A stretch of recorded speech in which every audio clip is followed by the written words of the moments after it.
Hello and welcome back to English Today, and this is DVD 5 and the first DVD of the elementary level. And in this DVD you will see 3 more episodes of our story, That's Life, followed by our special TV programs. You'll see our travel expert in the discussion Around the World, followed by a discussion about the differences between generations. Then, in the grammar section, we will study the verb have and have got, and also the past tense of the verb to be. We will also learn to give instructions and directions using the imperative. Okay, so enjoy your studying and have fun.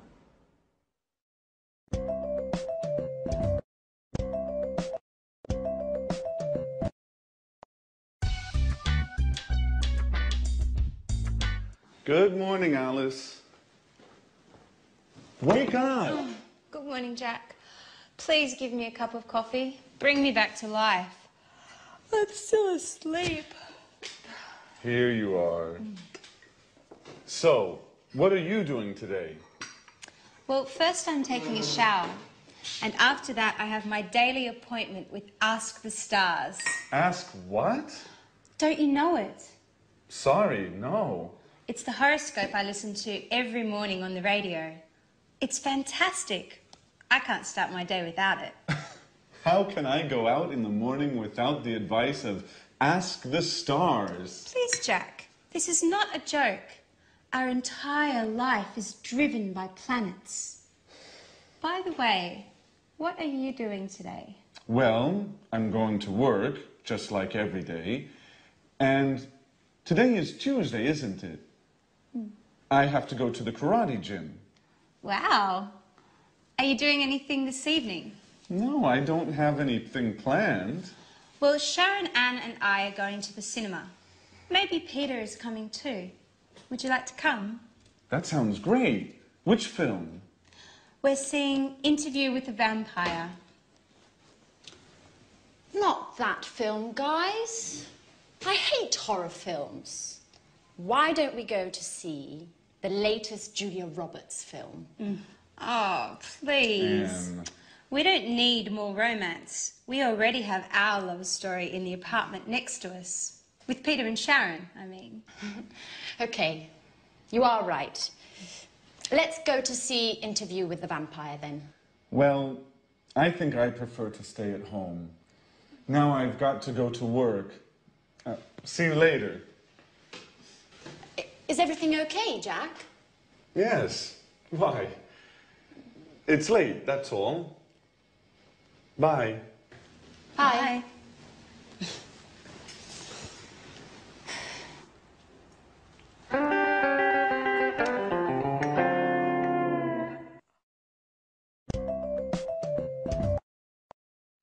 Hello and welcome back to English Today, your live TV program where you can learn the English language. And in this lesson, we're going to look at the verb have. Now, the verb have, you think, well, that's easy. It's not true. It's actually quite complicated because there are 2 ways of using the verb have in English. I can say, I have a scooter, or I've got a scooter. Well, in this lesson, we'll look at the first way, I have a scooter. Now, in our last episode, do you remember that Alice said, I have my daily appointment with Ask the Stars. You know, she believes in the stars. I have my daily appointment.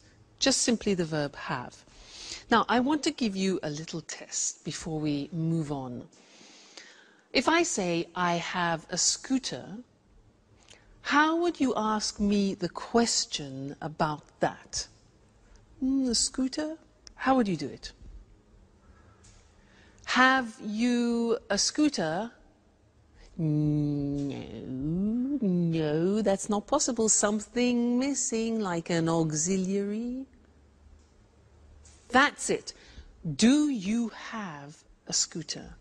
Now, this is a typical mistake. People often think that have you a scooter is a question, but the verb have needs an auxiliary. Do you have a scooter? Okay? Listen to this. He has a scooter. He has, Mr. Snake, a scooter. What's the question? Careful. What's the question? Has he... No. Does he have a scooter? Yes, that's it. So you need the auxiliary. Does he have a scooter? Fantastic. Let's look at the screen and check on that. So, the verb have. I have blue eyes. You have a new car. She has, third person, psst, Mr. Snake, S.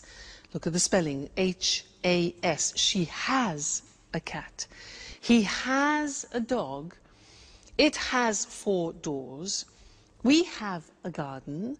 You have a course, an English course. They have 3 children. Now the negative. I don't have blue eyes. You don't have a new car. She doesn't, look at the pronunciation, she doesn't have a cat. He doesn't have a dog. It doesn't have 4 doors. We don't have a garden. You don't have a course. They don't have 3 children. Okay? The question, do I have blue eyes? Do you have a new car? Does she have a cat? Does he have a dog? Does it have 4 doors? Do we have a garden? Do you have a course? And do they have 3 children? Okay, so that's the verb have. Don't forget the auxiliaries do and does. Now, another interesting thing about the verb have is that often we use it in special expressions which make up verbs with particular meanings. And in other languages, in these situations, you hear make. Let me show you. We say to have breakfast, breakfast in the morning, to have lunch, 1 o'clock, and to have supper. So to have breakfast, to have lunch, to have dinner. Now dinner is what time? Dinner and supper, what's the difference? Dinner at 8 o'clock in the evening. Supper is something we have at about 10:30 or 11 o'clock at night. All right? So we use the verb have for these. We don't say to have a breakfast, but to have breakfast, have lunch, have dinner, have supper. Other things, we say to have a cigarette. We say to have a cup of coffee, to have a drink of any sort. We also say to have a shower in the morning, you know, to have a shower.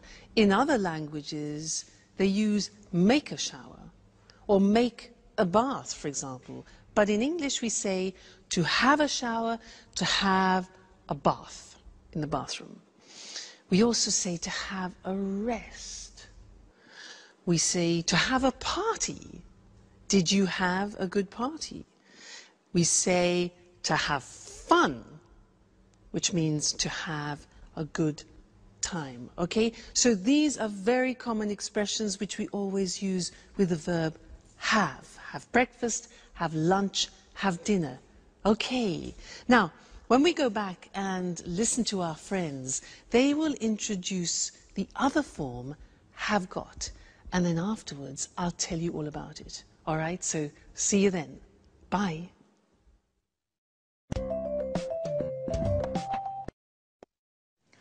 Fly me to the moon. Let me. Have you got a moment, Peter? I've got a problem with my computer. I don't know very much about computers. And I'm going out. They're waiting for me at the theater. Always busy, huh? Okay, Sharon, take it easy. Shall we have a look? Thanks, Peter. You've got a big heart. Let's see if I can help you before you thank me. All right. I can't use this program, I use it every day, and today it isn't opening. Why don't you turn the computer off and then turn it on again? Okay, Peter, that's really a great idea. You're a genius. How can I do without you? I know, my dear. What are you working on? I'm writing my curriculum because I would like to find a new job. Listen, Peter, I don't know how to write it. Can you help me, please? I'm sorry, Sharon. I'm in a hurry. I have no time. I'm late. They're waiting for me. Very kind, as usual. Listen, Peter, Anne, Alice, and I are going to the cinema this evening. Would you like to come? I'd like to, but I can't. I have to... Go to the theater. Yes, I know. You always have something else to do. Oh, come on, Sharon. What's the problem? Maybe you're jealous of my career. Oh, Peter. I'm just tired of always coming second.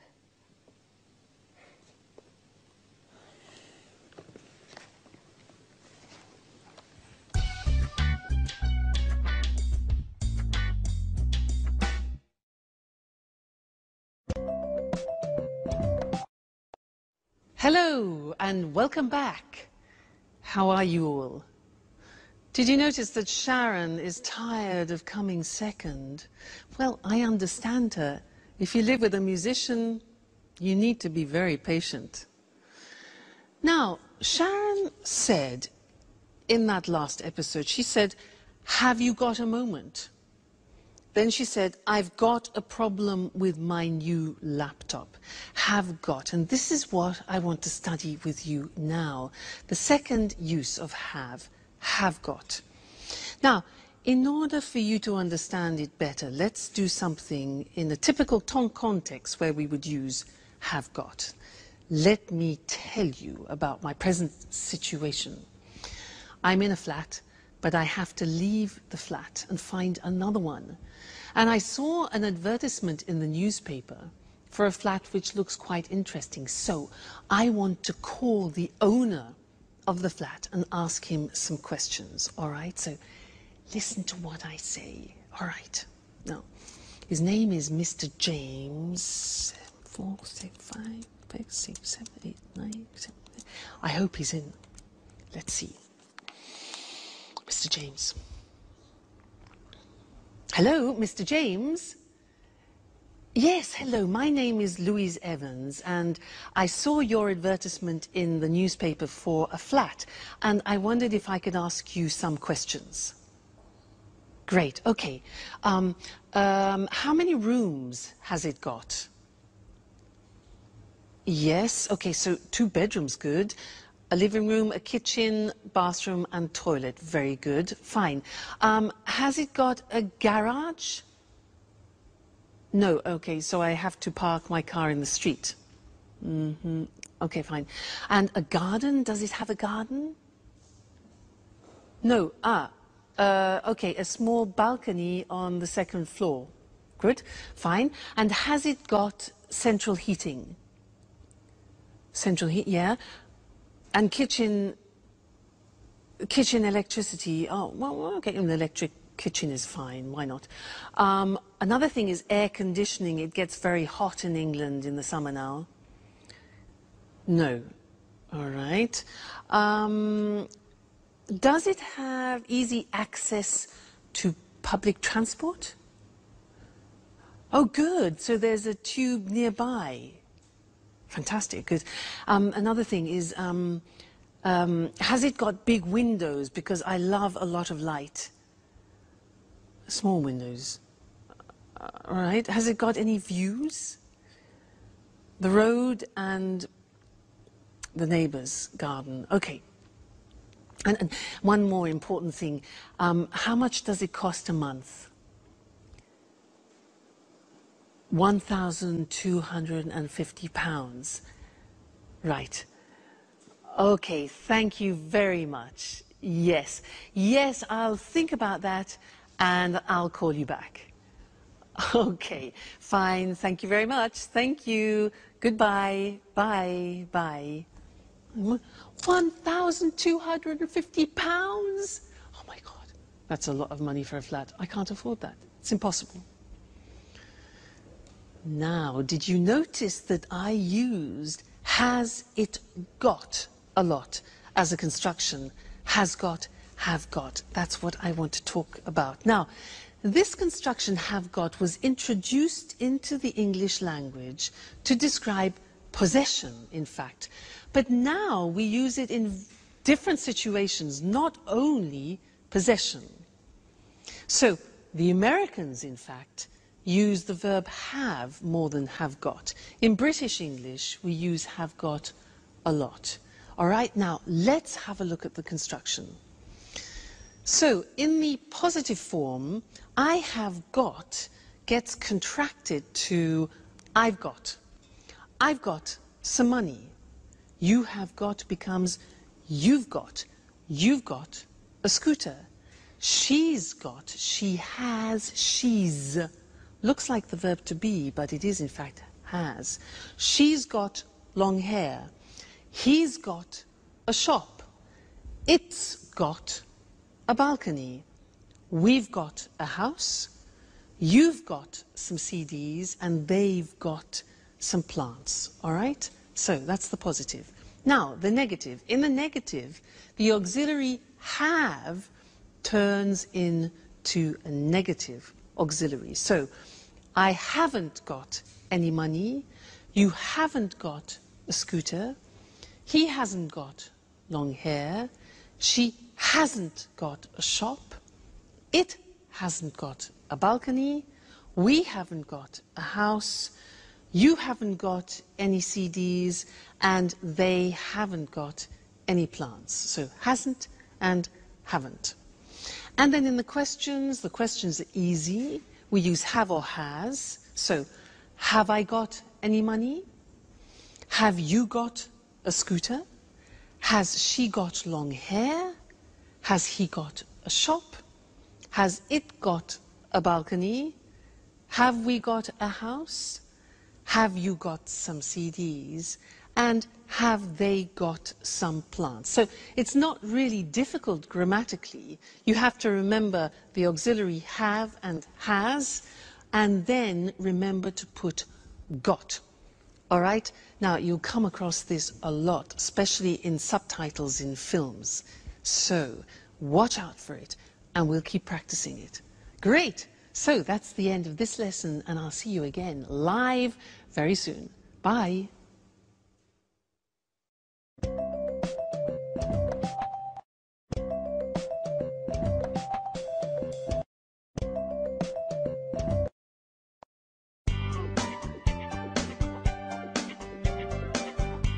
Hey, Anne. Housework, eh? Yeah, at last. Can I ask you a question? Sure. Oh, how are you and Peter? We're fine, thanks. Listen, I want to go to that bookshop. Do you remember? Oh, yes. The one with lots of photography books. Yeah. And thriller books. Yeah. And with the red coffee tables and flowers on the windows. Yeah. And where you can sit down and drink a delicious hot chocolate. Yes, Anne. That's the one. The London Reader. It's a great place. Yes. How do I get there? Is it far? You can walk from here. It's about 10 minutes away. Great. Oh, okay. Let's see. Go out the front door and turn left. Easy enough. Go straight ahead, past the traffic lights. Right. Straight ahead, past the traffic lights. Turn right into June Lane. June Lane. Then follow June Lane to the end of the street and turn right into May Avenue. Just a moment. Turn left on May Avenue. No. Turn right into May Avenue And the bookshop is... Hi, Sharon. What are you girls talking about? I'm giving Sharon directions for the London Reader. So, turn right into May Avenue, and the bookshop is the second shop on the left, next to the butcher's. No, Anne. Sharon, the bookshop is on the right, past the museum and between a chemist and a bank. No, no, Jack. You are wrong. The bookshop is... Okay, guys, be quiet. Don't worry. I've got my map. Sharon, I can come with you, if you don't mind. Great. That's very kind of you, Jack. Jack, housework? Do you remember?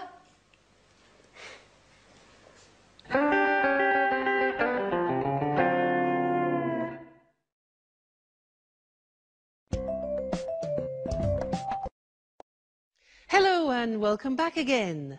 Now Anne's a bit jealous, isn't she? I mean, how can she attract Jack if she asks him to do the house cleaning? I mean, she's more like a mother than a lover, isn't she? Well, anyway. Now, she gave some directions to Sharon because Sharon wants to go to the bookshop. And actually, Mr. Monkey wants to go to the same bookshop. So I want to test those directions to see if they work. Let's imagine this is the bookshop, okay? Mr. Monkey wants to go there. So let's see her directions. So go out of the front door and turn left. Okay, Mr. Monkey, turn left. Great. Then go straight ahead. Go straight ahead until the traffic lights, you know traffic lights? Traffic lights are red, amber, green. Okay, traffic lights. And at the traffic lights, turn right, like that, into June Street. Okay, follow to the end of the street. Then turn right again. Okay, and go down May Avenue. This must be May Avenue. And the bookshop is the second on the left. 1, 2. Here's the bookshop. They work. Now, I was using the language of directions. So I want to go to the screen now and show you that language, the language we use for giving directions to people. All right? Now, we usually use the imperative form. What is the imperative? The imperative is just the infinitive form of the verb. So you can say, take the first left or the first right. Take, okay, that is just an infinitive. Take the first right or the first left. You could say, take a bus to. Take a train to. Take the subway. Now, in America, they say subway, and in Britain, we say tube. Take the tube to. Okay? Another example. Turn left, turn right. So turn is the verb. Turn left, turn right. Okay? Another possibility is go straight on, which is an expression we use in Britain, or go straight ahead, which is an expression that they use in America. But we use both. Straight on, straight ahead. All right? Then we can say go past the shop or go along the street, a road, or an avenue. Again, we use go, it's the infinitive, and it's the imperative form, all right? Another example, at the end, we can say the position. It's next to, it's near to, it's opposite, it's between, it's on the left, it's on the right. You remember the prepositions that we did at the beginning? Well, that's to indicate the actual spot, Great, so that's giving directions using the imperative form. Now, let's go back to our friends in That's Life and listen to Jack, who is giving Alice instructions about using the internet.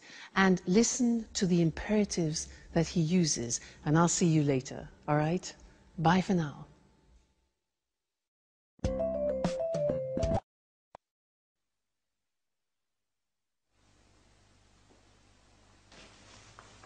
Hey, Alice.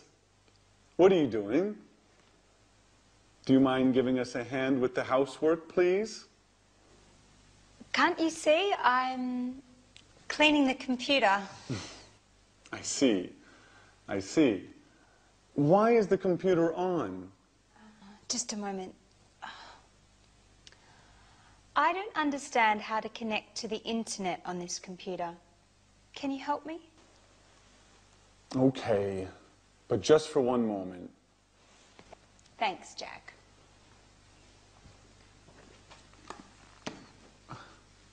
Okay, click on that icon. What's an icon? That symbol on the screen. Do you mean this picture of a telephone? Yes, click on that. Right. Now what? Enter your username and password. Okay. And click on that button there. Click on the button. And now you're connecting to the internet. Hey, that's easy. It's very easy, Alice. You are hopeless with computers. And with housework, too. Come on, Alice. It's time to clean up this mess now.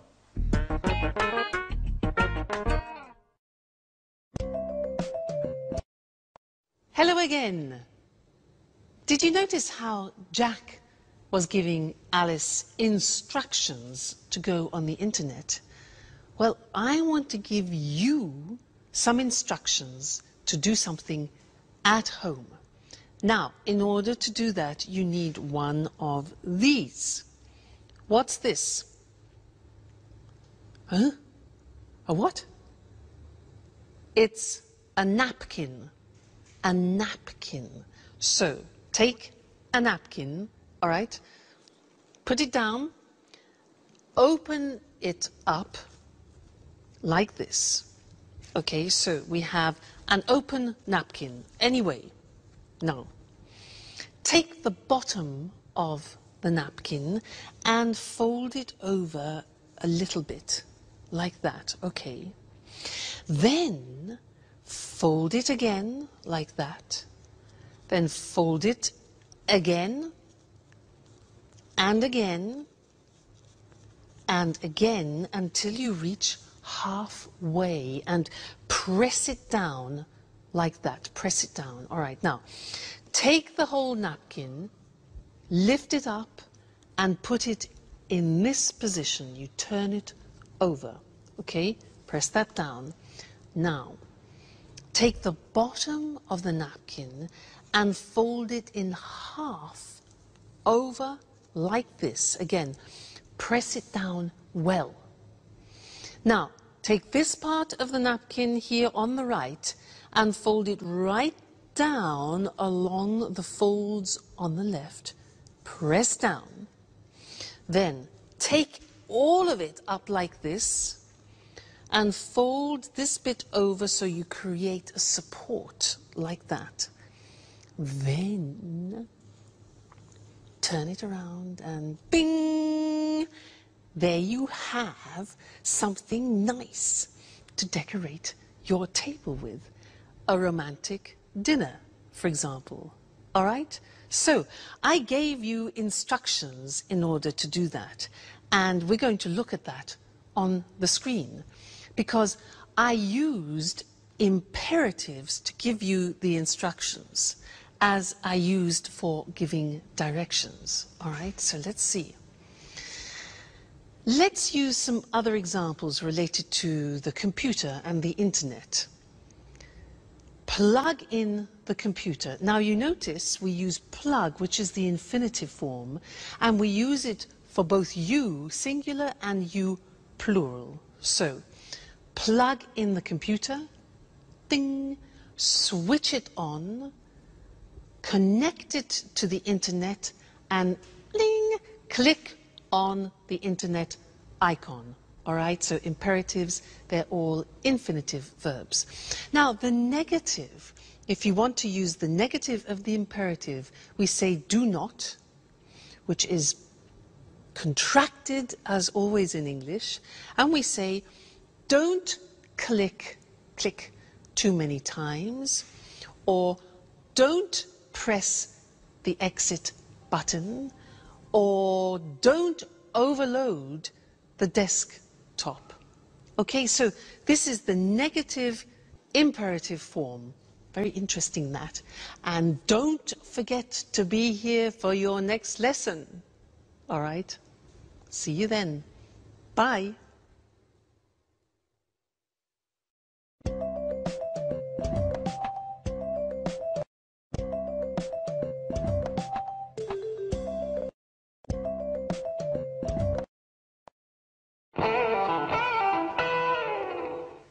Jack, where were you yesterday evening?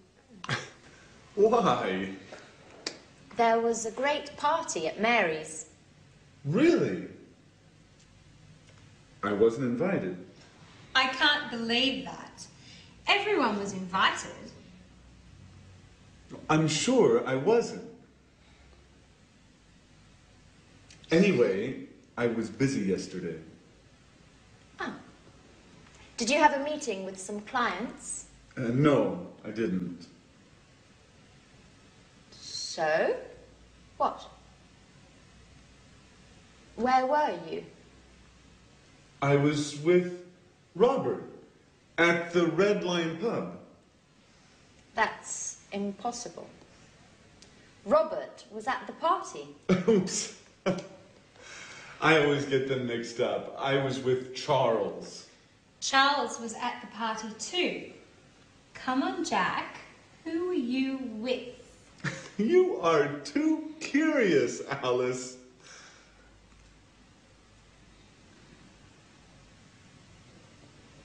Okay. I was with a girl. Uh-oh. And? And what? Well, what's her name? Do we know her? How old is she? Stop, Alice, stop. It's none of your business. Okay, you don't want to tell us. That's okay. I like mystery. It makes life exciting. Well, let's change the subject. Peter, where were you yesterday evening? Why weren't you at the party? I was at the theater. We are preparing the performance. And you, Sharon? Where were you? Me? Where were you? I was at home watching a film on TV. Which one? The latest film starring Nicole Kidman. What's the name? Yes, Moulin Rouge. Really? That's strange. I remember. Here, look, it's on TV today. Really? Oh, they always show the same stuff on TV. Oh, don't get up. I'll get the door.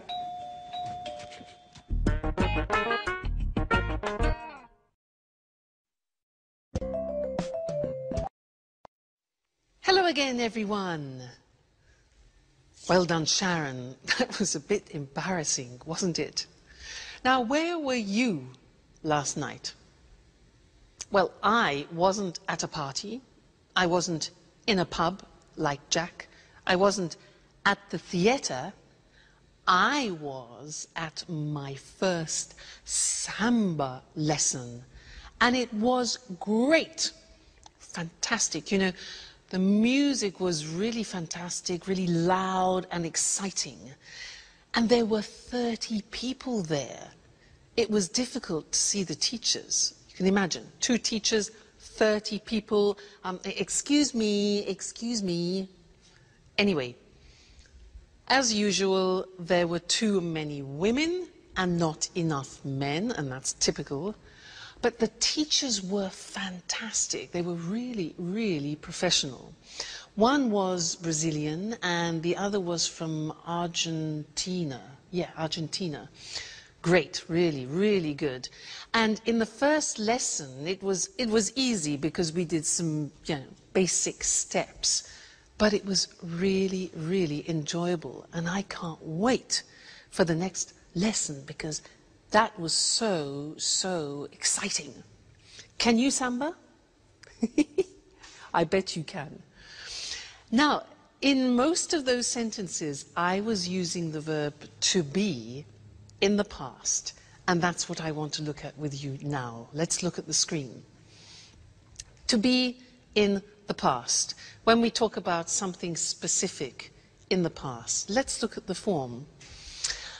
I was in New York last year.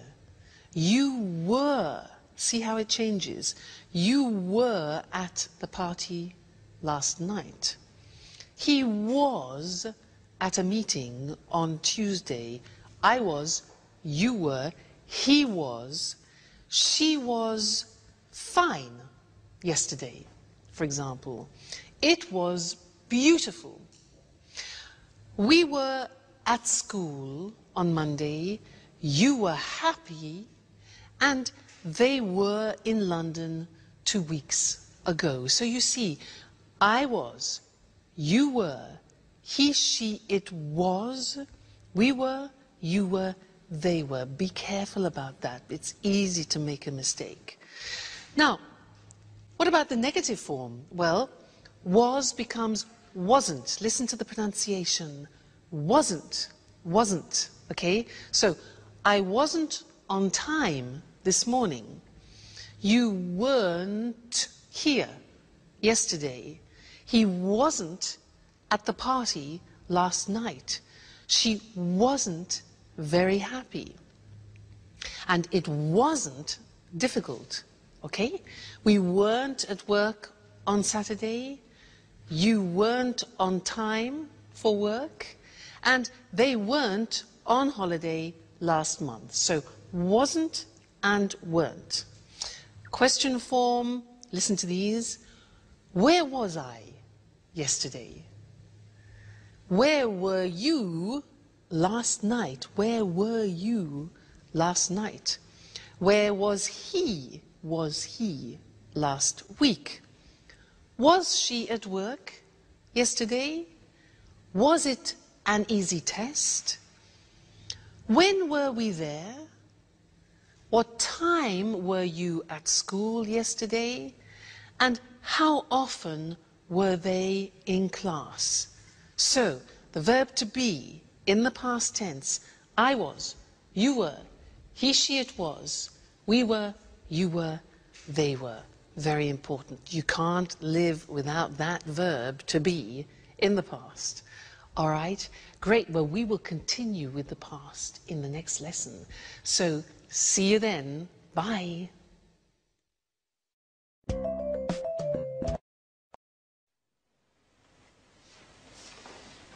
There's a postcard for you, Alice. For me? It's from my father. He was in the Bahamas last week. Really? I was in the Bahamas last summer. Just you? Oops. Sorry, Sharon. We were in the Bahamas last summer. It was sunny and hot. Perfect weather for swimming and relaxing. It was fantastic. Fantastic. Yeah, fantastic. I'm sure it was. I prefer holidays in the winter. It's too hot in the summer. I like going to the mountains and skiing. My last holiday was 2 years ago. 2 years ago? Yes, it was a long time ago. I need another holiday soon. Anyway, was your father on holiday in the Bahamas, Alice? No, he wasn't. He's working on a new play there. Oh, how fascinating it must be being a director. Fame, money, and a lot of travelling around the world. And no time for family. Just a few calls, postcards, and a lot of misunderstandings. Why don't you call him now? I don't think that's a good idea. Why? When was your last call? 3 weeks ago? That's a long time. Come on. Alice, call him. I'm sure he'll be happy to hear from you. Well, maybe you're right. Okay, I'll call him. Thanks, Jack. For your advice, I mean.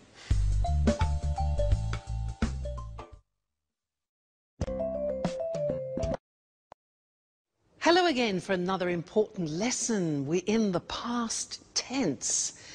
Now, I want to help you remember how to use the past tense. So I have another acronym. You know acronym? Look. Oil, way. Oil, way. Now, these letters represent the time words when you use the simple past tense. What do I mean by that? Well, this one, for example, let me give you an idea. This stands for yesterday, okay? Yesterday. Now, when you have yesterday in the sentence, you always use the simple past, okay? Now, do you know what the other words are? Let's have a look. An easy one could be this.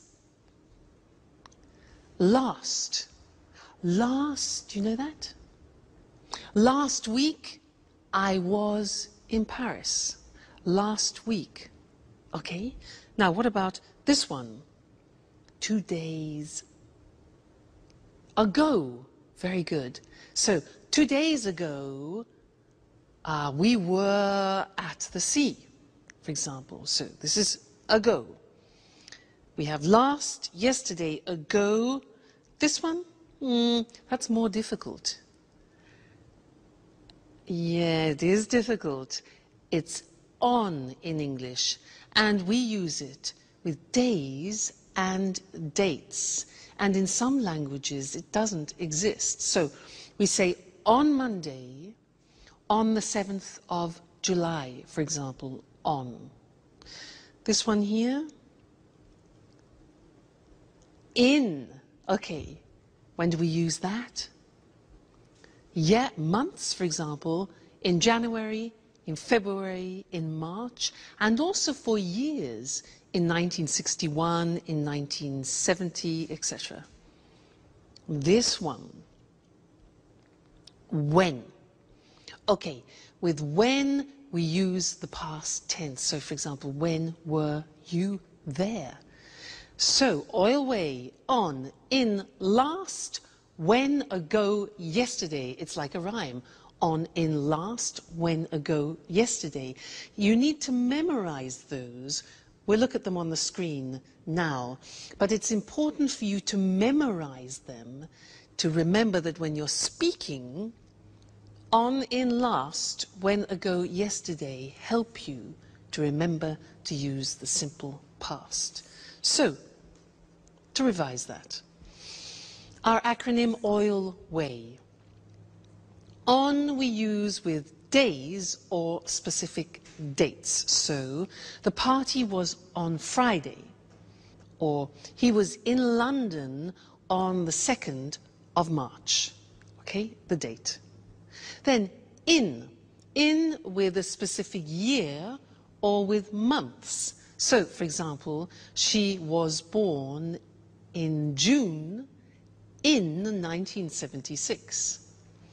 Next, last. Last with, for example, the previous week, last week or month or year. So the examples are, they were in Vienna last month. When. Now, when with a past time clause, sometimes in the question, sometimes in the middle of the phrase. So, I was very happy when I was a teenager. Okay, that's when. Then ago, for example, 2 days ago, 2 months ago, 3 years ago. We were at the meeting 3 weeks ago, right? And then the last one, easy, yesterday, with the previous day. So I was at the cinema yesterday. All right, always, don't forget it, memorize it. On, in, last, when, ago, yesterday, always with the simple past. All right, that'll open up a world for you. Great. We will still do more about the simple past. It's an important tense. But the verb to be is often the one which people forget. So be very careful when you're speaking. All right? Great. Well, happy studying, and I'll see you again very soon. Bye.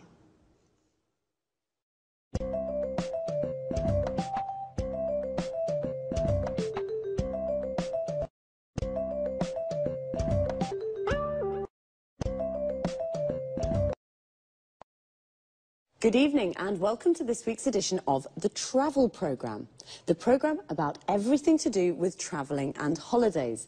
Here in the studio with me, as always, is Christine Oteng, our travel expert. Hello, Lucy. Well, summer's approaching and the summer holidays are too, so have you got any suggestions for the holidays? Well, let's see. Are you bored with your usual holiday? Are you tired of beaches or trips to the mountains? Would you like to say no to museums, city tours and shopping? Well, why don't you try something new and exciting? What exactly do you have in mind? How about a holiday hunting for ghosts in a castle in Great Britain? Hunting for ghosts in a castle. That's certainly a change from lying on a beach. It sounds exciting. It is exciting, something really different. Just right if you love adventure. But what do you have to do? Do you spend all the time looking for ghosts? No, not all the time. In some ways, it's like a normal holiday. In the morning, you have a traditional English breakfast, then you go for a walk or visit a local town. In other words, you do the things you always do when you visit a foreign country. But the fun starts in the evening. You have dinner, and then the ghost hunting starts. With the help of 1 or 2 ghost experts, you search through the haunted castle until late at night. Oh, it sounds frightening. It is frightening. There are strange sounds, doors and windows open and close by themselves. Yes, it's really frightening, but exciting too. Tell me, Lucy, do you believe in ghosts? Yes, I do, but I'm not very brave. I don't think I'd like to visit places like that, especially not at night. Are there any haunted castles in Great Britain? Oh, yes, there are, especially in Scotland. Many of the castles in Scotland have got ghosts. There are some fascinating ghost stories. There are lots of books about haunted castles. Why not read one before visiting Scotland? I see. A holiday spent looking for ghosts. A night in a haunted castle would certainly be a memorable experience. It certainly would. And if you want to see even more ghosts before you return home, try a ghost walk. In London, visit places in London famous for strange and unusual happenings. Christine, this is definitely an interesting idea for a holiday with a difference. Well, if you're curious about ghosts and you love adventure, this could be just the holiday for you. Thanks, Christine, for this unusual holiday idea. You're welcome. Goodbye. And goodbye to all travellers. See you again soon. Do you believe in ghosts? To believe in ghosts means you think that ghosts exist. If you do, then you say, I believe in ghosts. We say that a castle is haunted when it has a ghost or more than one. We say it's a haunted castle. Now, there are lots of different kinds of holidays, and the holiday Christine just told us about is an adventure holiday. Looking for ghosts in a castle is an adventure. But personally, I prefer beach holidays. They are definitely more relaxing. Or perhaps you prefer city holidays. A city holiday is when you visit a city. So let's look at some of the things you can do when you have a beach holiday. You lie on the beach in the sun and relax. This is called sunbathing. You go for a walk on the beach or go for a swim in the sea. Notice the expression go for. You can visit a local town. Local means that it's near the place where you are. What about when you have a city holiday? You can go on a city tour. A bus takes you on a tour round the tourist sites of the city. A tourist site is something that tourists want to see. For example, the Colosseum in Rome or Buckingham Palace in London. You can go for a walk around the city and visit the tourist sites. We call this sightseeing, and we say, go sightseeing. Just one last thing. Remember, there is a difference between travel and trip. To travel is a verb. When you go on holiday to a different city or country, you travel. A trip is a noun, and it's like a short holiday. You say, go on a trip. This means to go somewhere for a short time. For example, go on a trip to Scotland. Goodbye for now, and see you next time.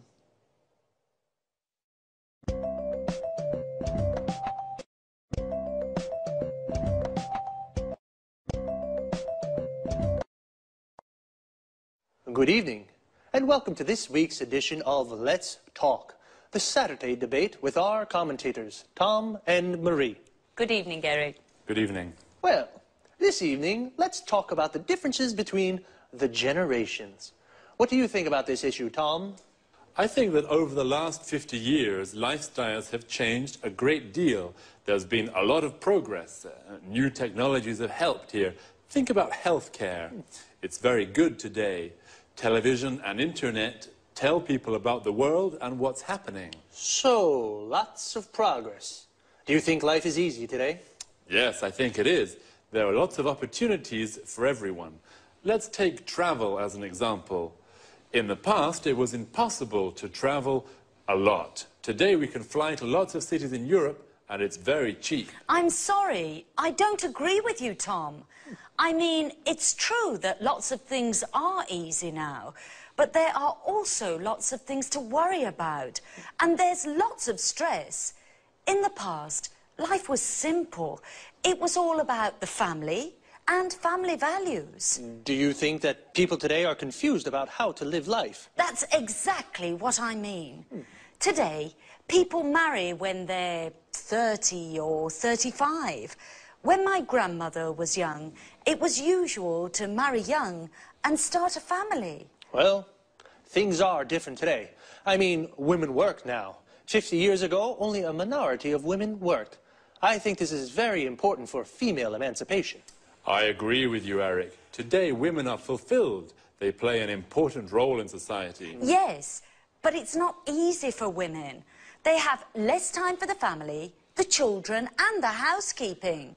I'm not sure that my grandmother would agree. Life was hard for her. There weren't any washing machines, or dishwashers, or vacuum cleaners.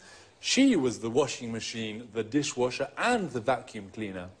And after all that work, there was nothing to do. She stayed at home all the time. Today, people go out 3 or 4 times a week to the pub, to the cinema, or to the disco. My grandparents were always at home. Well, life is definitely different now. According to Tom, life was hard in the past. Now everything is easy. Marie doesn't agree. She thinks that life today is difficult and that people have lots of cares, worries, and stress.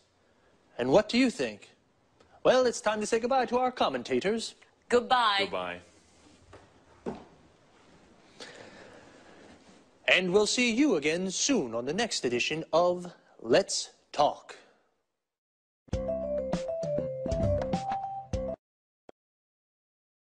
Okay, first of all, let's have a look at the expressions we use to discuss our different ideas and opinions. What do you think about this idea?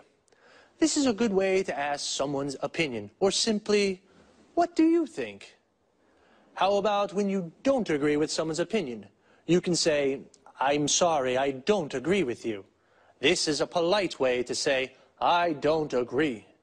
If you do agree with someone, then you say, I agree with you.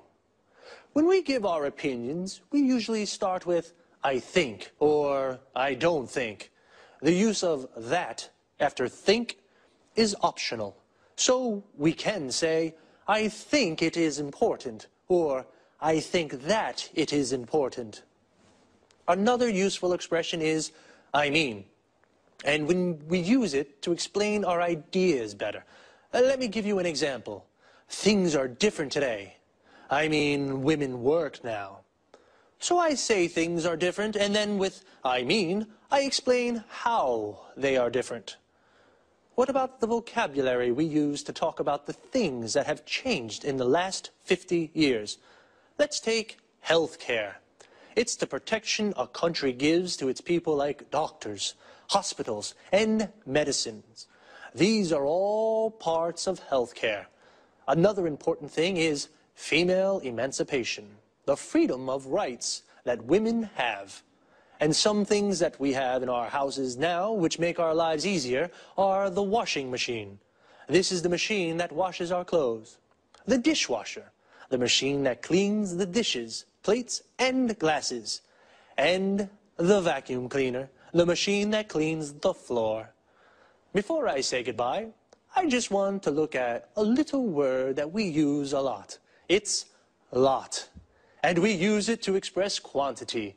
We can say a lot or lots of, and it means a big amount. We use it with verbs. We say a lot, and it comes after the verb. For example, today people travel a lot. And when we use it with nouns, we usually say lots of, and it comes before the noun. For example, there's lots of stress today. Well, that's all from me. See you soon for another edition of Let's Talk.